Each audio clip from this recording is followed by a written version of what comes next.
of Tennessee is now in session. Thank you, Mr. Hibner, and good morning, Mr. Rose and Mr. Spark. We are thankful that you have agreed to present your oral argument by video conference, which we are live streaming to the public so that we can fulfill our commitment to have open courts in Tennessee. We will conduct the argument in the same fashion we would if you and we were in the courtroom. And each of you will have 15 minutes to present your argument, and the appellant may reserve up to 5 minutes, and I understand you've chosen to reserve 4, and the clock will be programmed accordingly. Let me ask that when you are not speaking, if you would mute your microphone. That way, if you shuffle some papers or hit the desk, it won't activate your audio. With that said, call the case, please, Mr. Hibner. Mindy Donovan versus Joshua R. Hastings. All right, Mr. Rose.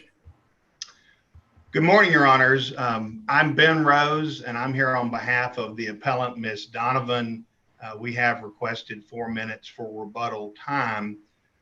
And let me say at the outset, this is a very simple appeal as it relates to my client.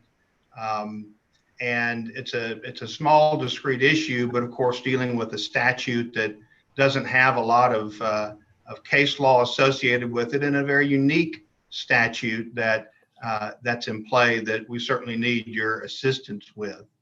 By way of background, this case started as a routine remodeling dispute in Davidson County. There were 2 contracts that were in play, and the 2 contracts were rather unique in that they were either drafted by the appellee and or his counsel, and contained a number of onerous provisions, including a fee provision that allowed Mr. Hastings to recover his attorney's fees even if he lost the case, and a unilateral termination provision which was prohibited under Tennessee law.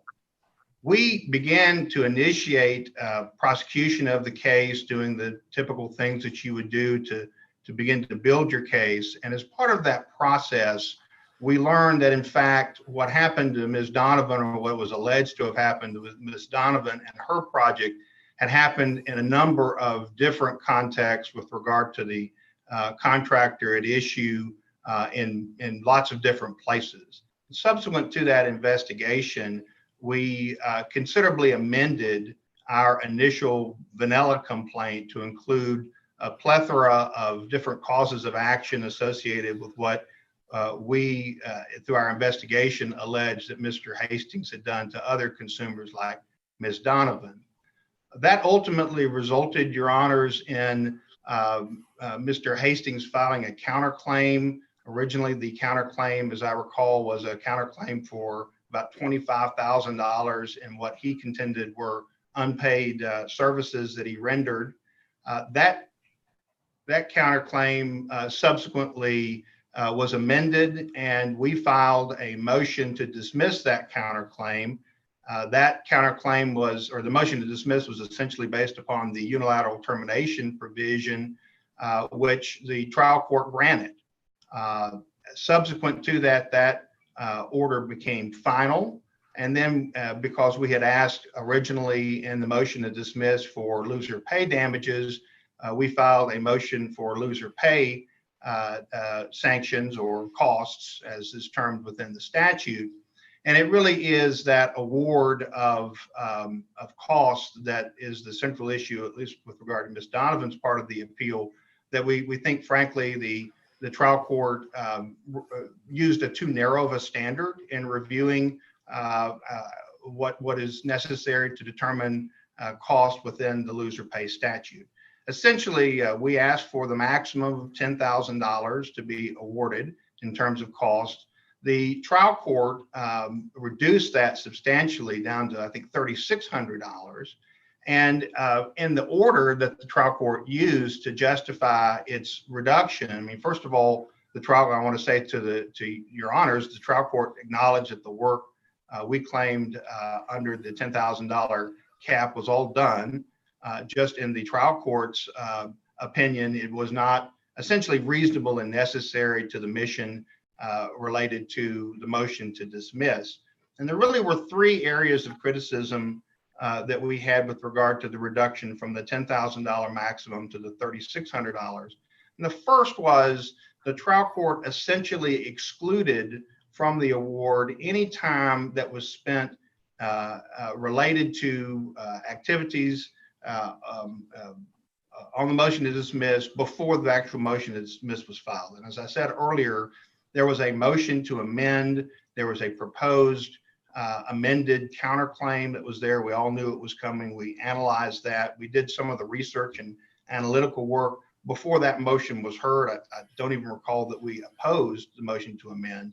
So it seemed like from the trial court's order that simply the trial court was of the mind that if time was incurred before the actual operative counterclaim was filed, then in fact under the loser pay statute that somehow those fees should not be included. Okay, let's clarify something. First, I understood that you said the court excluded items done before the motion was filed, and then you said before the counterclaim was filed. It's the counterclaim, isn't it? You were listening. That's correct, Judge. Thank you very much. I'm sorry I misspoke. And it was the counterclaim that was filed. So just so we're, and actually the third issue relates to time for the motion to dismiss itself. The trial court excluded all the time for the actual hearing on the motion to dismiss. But you are correct, Judge Minute, as you always are. It was pegged from the time of the counterclaim as opposed to the motion to amend. And so the court was saying essentially that any time incurred, even if it related to the subsequent counterclaim and the motion to dismiss, at that time should be excluded. And we felt like that was an error and certainly not within the confines of the way the statute defines costs. Thank you. The second area that we highlighted in the briefing materials was time spent with regard to multiple attorneys and duplicative entries. Essentially, the court here, in our view, picked up the Killingsworth rationale and the rule analysis. The court actually goes on to say that in assessing the amount involved, that the fee claimed was not reasonable related to the result that was obtained. And the first thing I would say to that is, I don't think that's the standard, but if it is the standard, it was a $25,000 counterclaim, but it was also a $25,000 counterclaim, or about that much, with a exorbitant interest rate that was requested. And we've done the math, and that comes down to about $75,000 in terms of the claim that was being asserted. And so respectfully, we don't feel that a $75,000 counterclaim being dismissed with something along the lines of $10,000 in fees and expenses is unreasonable, certainly under the standard in Killingsworth or the applicable rule. But we go further than that. And if you look at the intent of the legislature in passing the loser pay statute, obviously it's geared towards frivolous claims. And if we use the analysis of fee related to the result obtained for what was at issue, naturally, if you've got a frivolous claim, they're not worth very much. And the problem that I understand the legislature is trying to get at with the loser pay statute is we don't like frivolous claims because they're expensive and they need to be dismissed early on. And if we read into that a results obtained component as articulated, for example, in Killingsworth, then I think we are defeating the purposes of the legislature in passing the statute.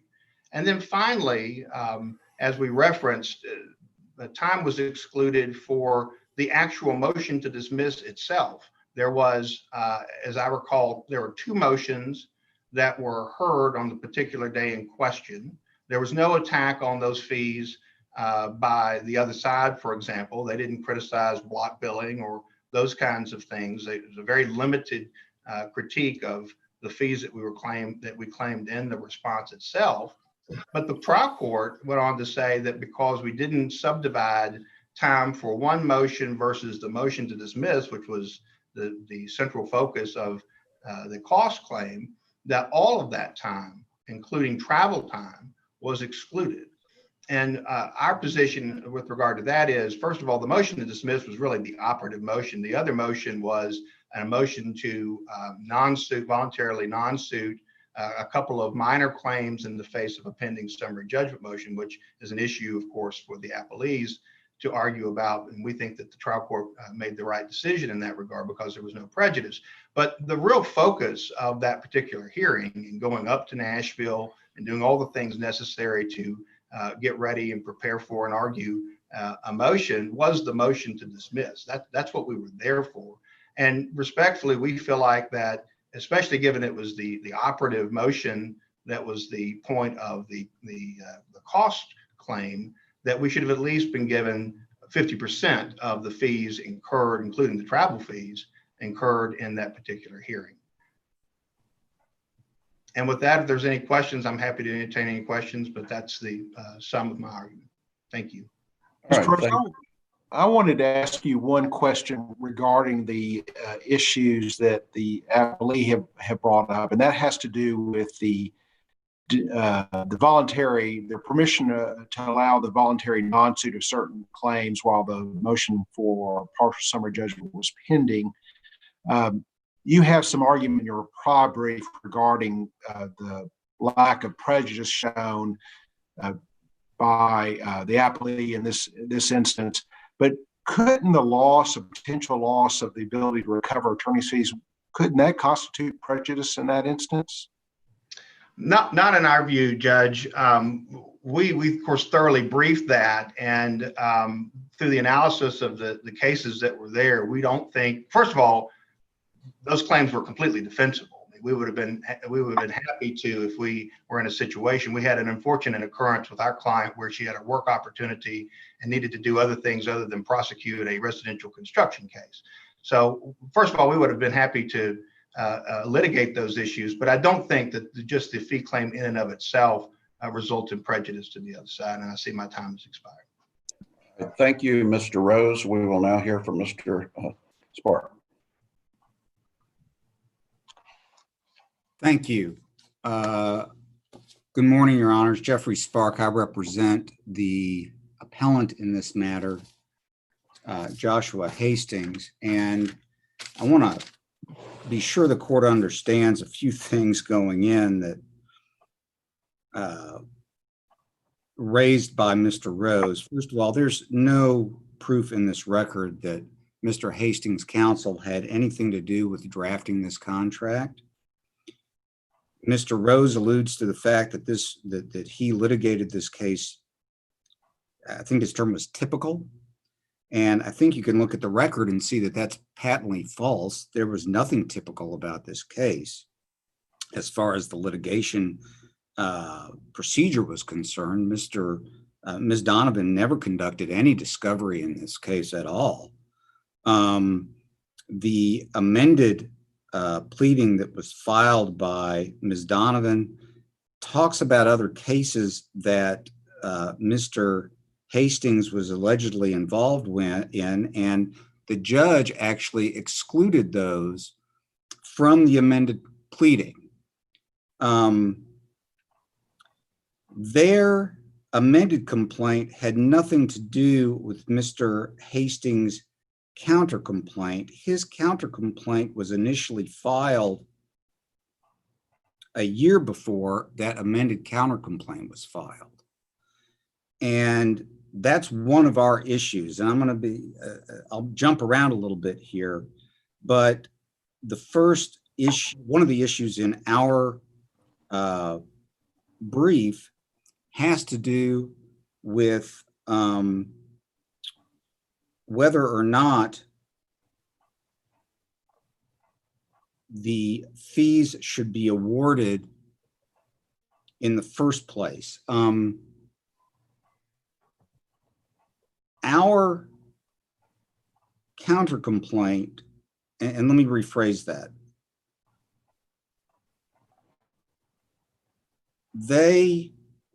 The court found that our amended pleading, one of our objections to their getting attorney's fees was based on the statutory exemption for it being filed too late, because it was over the 60 days after their motion to dismiss was filed, over 60 days after our cause of action was stated. And the judge found that that was not true, that we had refiled it when our amended complaint was granted. But here's the problem with that reasoning. The counter complaint we filed had the same cause of action. The only difference in our counter complaint was the measure of damages. So it didn't affect anything that Ms.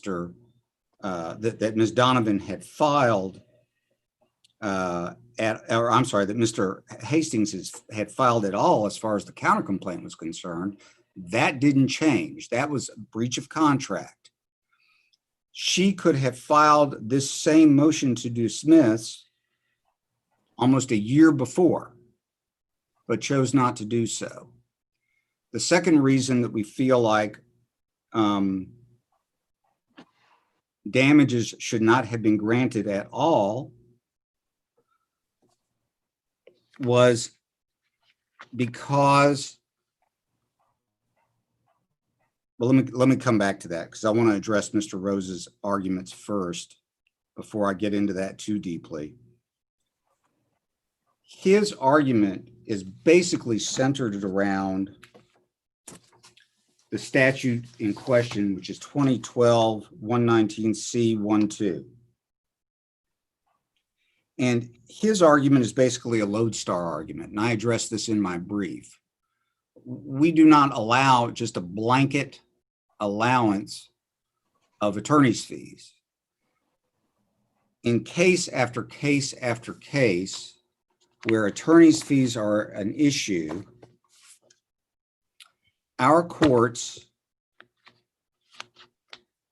refer to RPC, Rules of Professional Conduct 1.5, which sets forth the standard for attorney's fees. And even though those statutes, that rule is not mentioned in the statute, in case after case after case where statutory attorney's fees are allowed, and this is on page 45, 46 of my brief, the courts apply RPC 1.5. And there's no case, unfortunately, with regard to this statute that applies that rule. However, it's clear from every case in Tennessee where attorney's fees are statutorily warranted, those fees have to comply with RPC 1.5. And that's what the judge rightfully did. She took Mr. Rose's affidavit and looked at it and said, you are not allowed for fees for two attorneys, for example, to litigate what is basically a fairly simple issue. Two, your fees have to be reasonable. So I'm not going to let you redundantly go back and forth with this research that you've done, both before and after the motion to amend was filed. And I'm not going to let you charge for fees that address the motion to dismiss, the motion to amend before the pleading was even active. And that's reasonable. I go through in my brief time after time, instant after instant of what's in that timesheet that they submitted with their with the affidavit that they submitted with their motion. And there's plenty of grounds for the judge pursuant to RPC 1.5 to reduce that award. Now, I've already argued that they filed their motion too late. I'm also going to argue that the motion should have been granted, the attorney's fees, I'm sorry, should have been granted, if at all, at the time of the motion hearing. And that's specifically in the statute, Your Honors. It specifically says an award of attorney's fees must be made at the time of the hearing. And that wasn't done. Other cases that talk about this issue discuss. I don't understand what your point is. At the time of the hearing, what do you mean? The statute says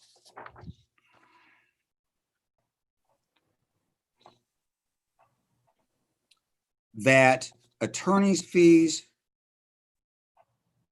must be granted at the time of the hearing, and that's at the time of the motion to dismiss hearing.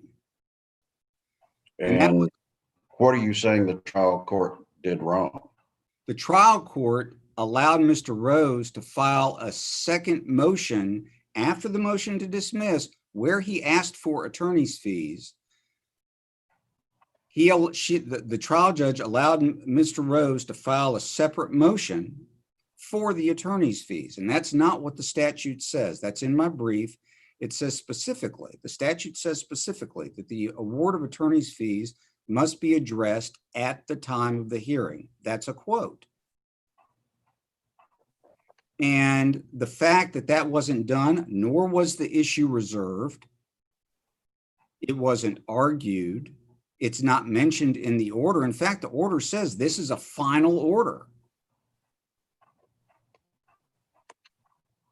He can't come back later and ask for attorney's fees. It's in the statute.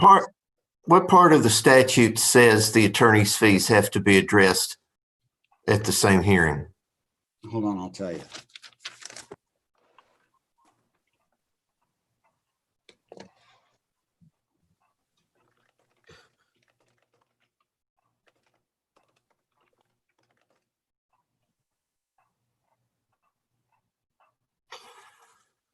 So I'm looking at subsection 2 that says costs include attorney's fees, and 3 said award of costs pursuant to subsection C shall be made only after all appeals of the issue of the granting of the motion to dismiss have been exhausted. Hold on 1 second. I'm sorry, Judge. I'm looking for it. To follow up on Judge Bennett, to me, it appears to contemplate that there will be a second motion to award the fees in which the party will say the judgment's now final. I'm entitled to the fees, and here are my fees and the services I rendered. And so please award this amount. That is, it says, the statute says that fees shall be stayed until a final decision which is not subject to appeal is rendered. And the court used that to reason that there was a stay. However, the statute specifically how says, does the prevailing attorney bring to the court's attention that we are now entitled to an award of fees based under the statute without filing a second motion? I'm sorry, say that again. I didn't catch it. How does the prevailing attorney subsequently bring to the trial court's attention that we are now entitled to an award of fees because the appeals are over or the judgment is final and there has been no appeal? How does it do that without filing a second motion?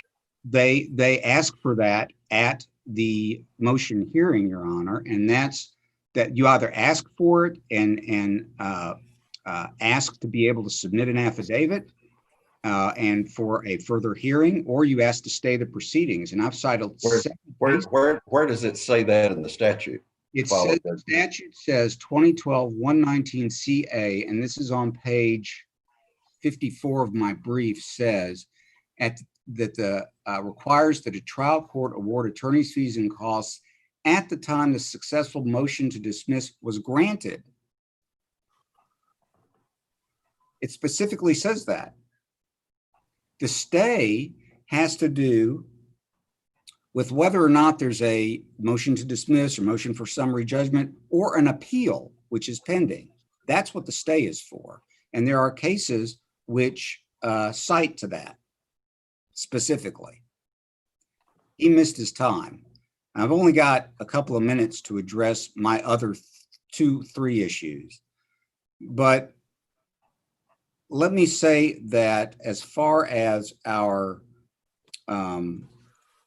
what Judge McBrayer asked about on our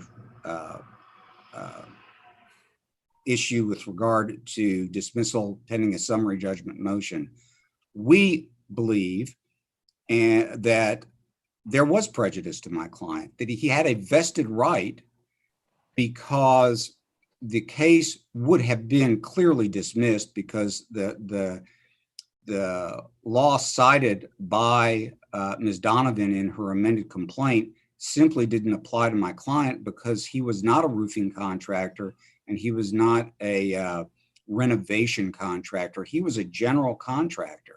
And the statutes that were cited applied only to those types of subcontractors, not a general contractor. It's as golden as a statute of limitations defense. And there is no argument to be made that those statutes apply to my client.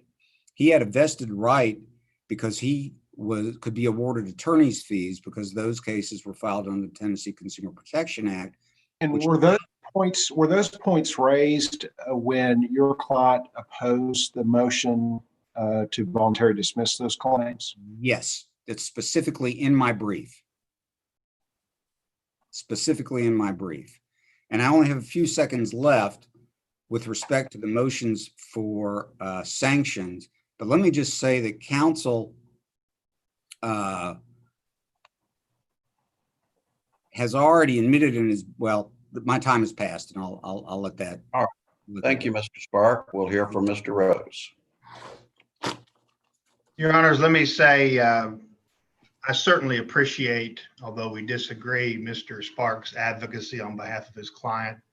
I certainly know I haven't been in a case with Mr. Sparks before, but if I get into another one, it'll be a humdinger, as we say back in East Tennessee. So I appreciate his advocacy on these issues. Judge McBrayer, with regard to I think it's kind of out of the purview of our particular appeal, but as it relates to those causes of action, the reason we brought those under the TCPA was because those laws apply to the activity, not to the licensure. So if you're a renovation contractor or a general contractor, as the appellee apparently was, and you engage in certain services like roofing services, or you're doing renovations, obviously, and we can look back at the statutes, but obviously those requirements apply to you. It's not just based on your licensure. But to step back for a moment, I think one of the things that's interesting about this appeal is, and I want to repeat this as is provided in the statute, in the loser pay statute in sub C 119C, the language is there incurred in the proceedings as a consequence of the dismissed claims by that party or parties. And then there's related language to that. What does that mean?